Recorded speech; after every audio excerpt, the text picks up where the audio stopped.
Շատ լավ։ Պարոն Խաչատրյան, եվրոյով վարկը կենտրոնական բանկը դրամով տրամադրում է առևտրային բանկերին։ Հետևաբար դա դրամով ավանդի հետ պետք է համեմատել։ Եվրոյով ավանդի հետ չպետք է համեմատել։ Սա մեկ։ Երկրորդը, պարոն Դանիելյանը ուշ եկավ, երևի չի լսել, ես մի քանի հարցերի պատասխանել էի եւ պարոն Դանիելյան նշեմ։ Ուրեմն արձանագրված խնդիրը քննարկվել է Ռուսաստանի Դաշնության պատկան մարմինների հետ։ Վերջիններս տրամադրված են հարցին տալ լուծում, այն է 90 օրը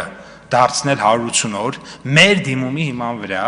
եւ մեր տեղեկություններով այս պահին արդեն իսկ համապատասխան օրենսդրական նախաձեռնությունը Ռուսաստանի Դաշնության պատկան մարմիններում գտնվում է շրջանառության փուլում, շրջանառության մեջ։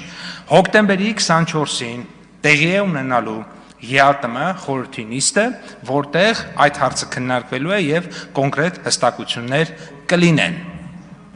Սա շատ ուրեմն հստակ։ Հաջորդ հարցի հետ կապված։ Ես ուզում եմ նշել, որ այս վարկային բաղադրիչի մեջ 18.6 միլիոն եվրոն լինելու է դրամաշնոր, որից 3 միլիոն եվրոն բուն վարկի մասն է,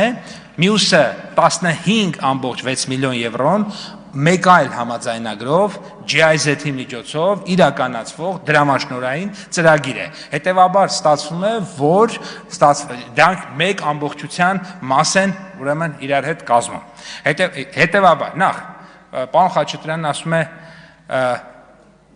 շնորհակալ եմ, ընդունեց ցածր տոկոսով, որովհետև օրինակ 20 միլիոն եվրո վարկը 0.80 քանի տոկոսով ինքը շատ լավ տոկոս է, բայց միևնույն ժամանակ նայենք մեր մնաց պարտքի մյուս տոկոսադրույք, այսինքն մեր պարտքի տոկոսադրույքի համեմատ սա շատ լավ պայման է, նույնիսկ կարելի է վերցնել, տանել են պարտքը պակել, այդքան լավ պայման է, հետևաբար այս վարկային համաձայնագրին դուք պետք է կողմ քվեարկեք։ Շնորհակալություն։ Շնորհակալություն, պարոն Պապոյան։